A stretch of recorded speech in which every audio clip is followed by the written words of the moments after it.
are going to release with the foam roller. You can also use the bag of blue tune-up balls.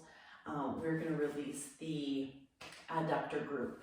So I like to, anywhere from the knee up into the groin is your adductor group. Specifically, we're going to do more of the adductor Magnus in the middle here, okay? Usually the biggest culprit, but if any of the protocol call for the larger ones, you're going to be up or as a little bit down further. So play around to where that trigger point is, and just you'll probably know from going through the tests with your NKT practitioner which adductor group muscle you had the most issues in. So that's the one that you'll be releasing.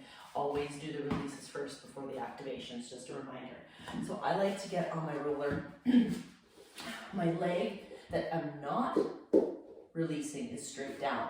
And my leg that I am releasing is over top in a bent position, kind of like a little bit of a frog stretch.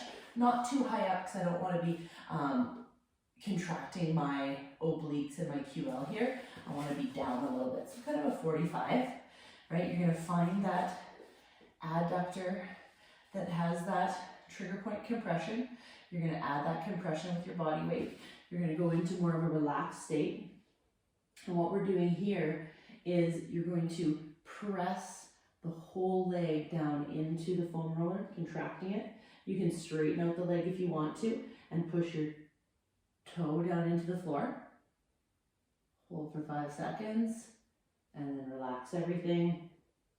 The only time you're assessing what number that trigger point tenderness is from a 1 to 10 is when you're in a relaxed state. So when you're contracting that muscle or contracting an opposing muscle, it's not when you're assessing what number it is, okay? So right now, I'm contracting and pressing my thigh into the roller and my toe gently into the floor, 5 to 10% of your max, and then I'm relaxing and assessing what number that is.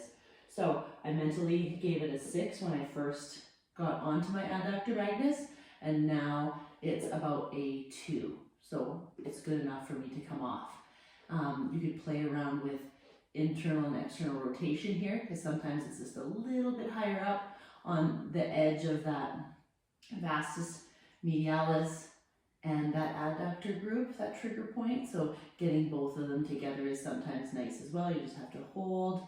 You can then contract your quad at this place and push down, or you can go the opposite. You can contract your hamstring, which is the opposite of your quad, and contract your glutes. You can actually pull your leg away from the floor, contracting your glute muscle for a second, more specifically your piriformis, and then you can relax everything back down and let that trigger point release after you've contracted those opposing muscle groups.